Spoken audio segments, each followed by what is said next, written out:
Krijon muzikë për instrumentale, orkestrime, por ke krijuar muzikë edhe për meritën, do të thonë edhe këngë, pra do të thonë që është ndryshe të bësh një instrumentale, ndryshe ndoshta të krijosh kompozosh për një këngë, aq më tepër do të thonë merita zëri, merita gjë, po disa nga këngët janë dhe hite krijimtarisë tuaj.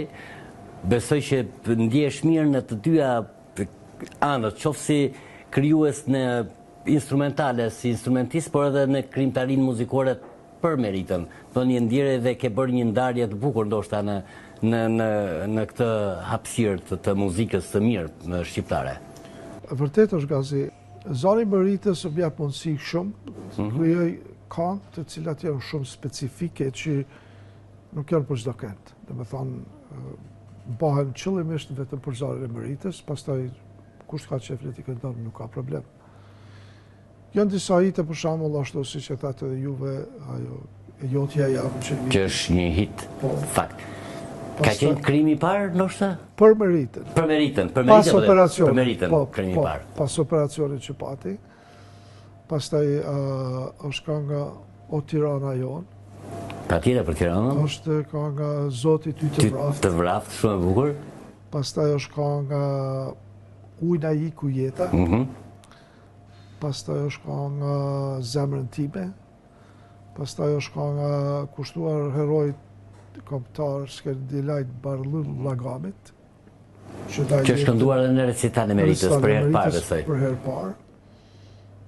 Ka dhe disa tjera, po tash s'po kujtoj. Këto ndoshta janë ato më të goditurat, po gjithsesi domethënë do vazhdoj krijimtaria. Po normal që do vazhdoj. Pastaj një këngë të cilën sapo e kemi dhënë në YouTube, është kushtuar 4 divave të muzikës popullore, Fitnete Regjës, Hafsa Zuberi, Naile Hoxhës. Pra 4 artistet e mrekullueshme të këngës popullore. Kemi dashur të i përkujtu, as më tepër që Merita i ka pas idol, ka marrë edhe këshilla dhe mësime prej tyre, dhe unë kam kompozuar dhe aranjuar këngë, ndërsa tekstin e ka shkruar Ramazan Çeka.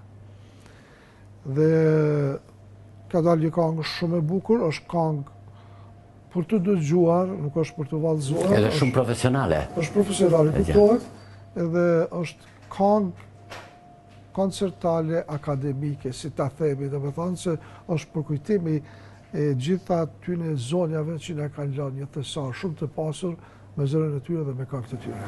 Unë që në fillim kur prezantova, përveç se instrumentist, krijues, edhe pedagog, që në fakt është kuptohet në fushën e muzikës, jep muzikë, por që e ke ushtruar këtë gjë prej vitesh në Shtetet e Bashkuara të Amerikës, në Universitetin Montclair, që është në New Jersey. Si është marrëdhënia juaj me studentët dhe si ka qenë këto vite, domethënë punosh me të huajt, duke kultivuar artin, muzikën shqiptare tek një brez i ri, por që nuk janë shqiptar për janë të huaj? Ka qenë një gëzim shumë i madh për mua dhe për Meritën, sepse ashtu siç e dini dhe juve, kemi formu katedrën e parë për muzikën shqiptare në Shtetet e Bashkuara të Amerikës edhe në krejt botën.